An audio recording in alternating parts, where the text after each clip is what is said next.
Os Nuggets abriram 1 a 0 contra o Minnesota Timberwolves e o Nikola Jokic é de um nível tão absurdo que mesmo quando ele performa abaixo do que a gente espera dele, ele anota um triplo-duplo. Esse aqui é o primeiro vídeo dentro desse novo formato de análise de jogos que eu vou trazer para vocês durante os playoffs aqui, e sem me prolongar absolutamente nada, eu quero abrir esse vídeo com alguns dados interessantes aqui. Antes dos dados, uma afirmação: que partida do Rudy Gobert. 17 pontos e 10 rebotes com quase 90% de aproveitamento dos arremessos de quadra, insano. Para além disso, a clássica defesa de Rudy Gobert é tão amada por uns, tão odiada por outros. Eu sou do time que hoje ama o Rudy Gobert como um dos maiores jogadores de defesa da história da NBA, e os números colaboram com isso, porque só 3 jogadores dos Nuggets arremessaram contra o Rudy Gobert na partida: o Nikola Jokic, o Jamal Murray e o Bruce Brown. O Jokic tentou 19 arremessos totais no jogo, 9 desses 19 foram contra o Rudy Gobert e ele converteu 5. Isso dá um aproveitamento de 55,6% pro Nikola Jokic contra o Rudy Gobert na partida. Então o Jokic deitou em cima do Rudy Gobert.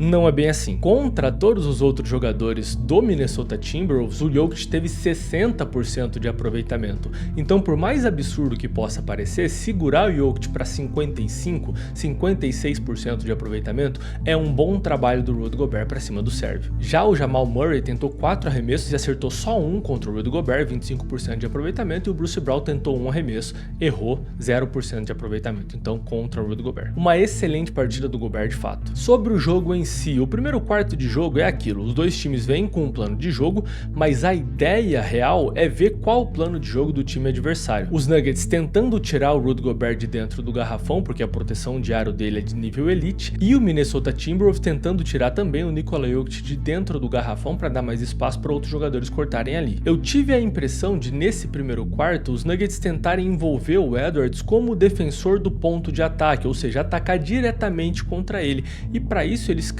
iniciaram algumas ações ofensivas pro Ken Thomas finalizar, porque o Edwards estava marcando o Ken Thomas. Eu achei isso bastante interessante. Os Wolves então abrem aí uma vantagem e os Nuggets tentam recuperar essa vantagem adicionando ritmo ao jogo, imprimindo um ritmo maior. Os Wolves tentam igualar esse ritmo imprimido pelos Nuggets e o jogo fica bastante acelerado, um jogo de bastante transição nos últimos 3 ou 4 minutos do primeiro quarto. No começo do segundo quarto, essas segundas unidades, os bancários vêm para a quadra, e eu preciso dizer, gente, Naz Reid é um baita jogador de basquete. Ele é um mismatch ambulante, ele aproveitou mismatches contra Jonas Valanciunas, ele aproveitou mismatch contra os outros guards do Denver Nuggets. Pode parecer estranho, mas o Naz Reid é um dos meus jogadores favoritos da NBA. Quando o Edwards volta para a quadra nesse segundo quarto, ele tenta atacar para cima do Nikola Jokic embaixo do aro, o que é uma abordagem diferente do primeiro quarto ali, de tirar o Jokic do garrafão. O Edwards então aproveita essa diferença vertical que ele tem em relação ao Jokic, né? O Jokic muito mais alto, mas ele sobe muito mais que o Jokic,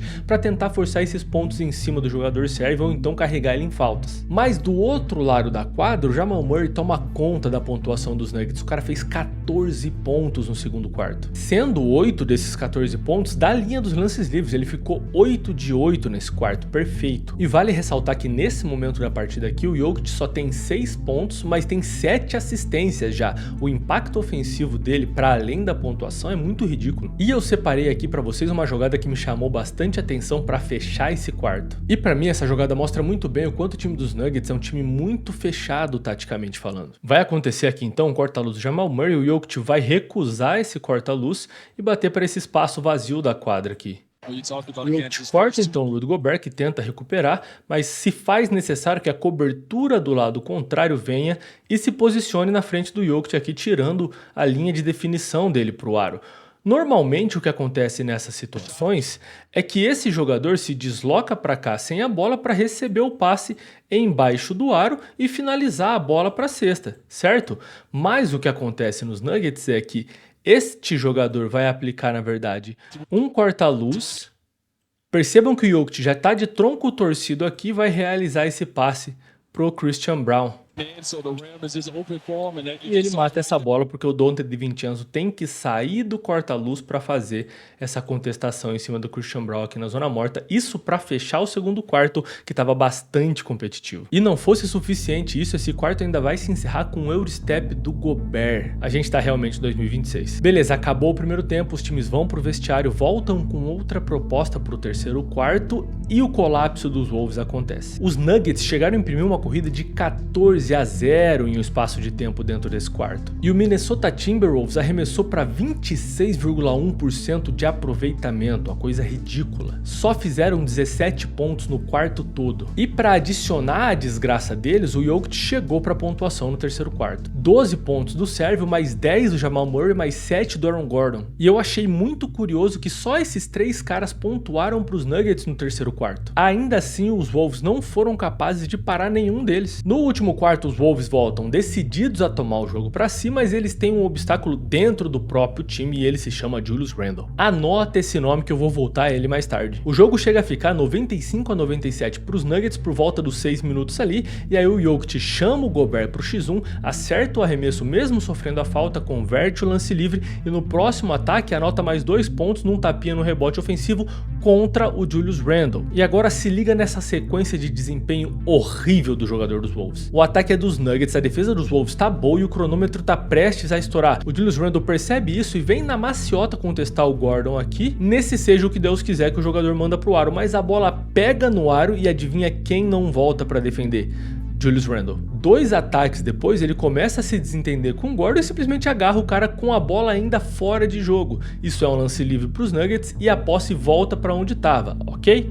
Então ok. Reposição de bola e o Gordon ataca contra o Julius Randle, que comete mais uma falta. Como os dois times já estavam no bônus, são 2 lances livres para os Nuggets. E com o jogo já no final, o Julius Randle tenta cometer uma falta aqui e não consegue, a ponto de fazer a falta e o jogador ainda converter os pontos. Eu pessoalmente critico o Julius Randle há muito tempo, justamente por esses momentos onde ele parece não entender a gravidade da situação ou simplesmente não se importa com o jogo. De qualquer maneira, os Nuggets abrem 1-0 numa vitória muito sólida e com o Nikola Jokic tendo desempenho abaixo do que se espera dele. E mais uma vez sim, 25 pontos, 11 rebotes e 13 assistências. Eu sei, mas pro Nikola Jokic isso ainda é abaixo do que ele pode produzir. Acredito que essa série termina num 4-1 pros Nuggets, porque apesar de os Wolves serem um matchup difícil para esse time, o Jokic ainda é o Jokic. Para mim, ele é o melhor jogador do planeta ainda e os Nuggets jogam o basquete mais encaixado dos playoffs agora depois do OKC. Todo mundo ali sabe a sua função em quadra e sabe como dar o melhor de si dentro do tático proposto. Enquanto isso, os Wolves têm o Julius Randle. É uma matemática muito simples na minha visão. Enfim, se você assistiu esse vídeo até aqui, deixa sua curtida, considera se inscrever no canal para não perder os próximos e agora deixa eu ir que eu tenho que editar mais um vídeo ainda, os playoffs não param. Até a próxima, eu fui!